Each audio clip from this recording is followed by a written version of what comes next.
Right now, convicted murderer Jeff Cromartie has been executed. Late tonight, the U.S. Supreme Court rejected a last-minute appeal from Cromartie.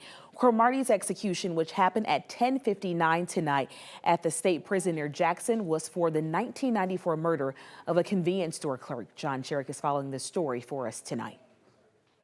Even the daughter of the murder victim wanted new DNA testing. Even she has wanted to be sure whether this man, Jeff Cromartie, was the man who shot and killed her father, Richard Slies, during a convenience store robbery in South Georgia in 1994. Cromartie insisting it was his accomplice who was the triggerman. And then a few days ago, the getaway driver came forward claiming he once overheard the accomplice confess to being the triggerman. So Cromartie's attorneys have said new DNA testing that was not available in 1994 could settle it once and for all. Cromartie's brother Anthony Cromartie telling us that he and the murder victim's daughter have both pleaded with the state to do the testing. Number one priority, this makes sure that he committed the crime. He paid the price for it.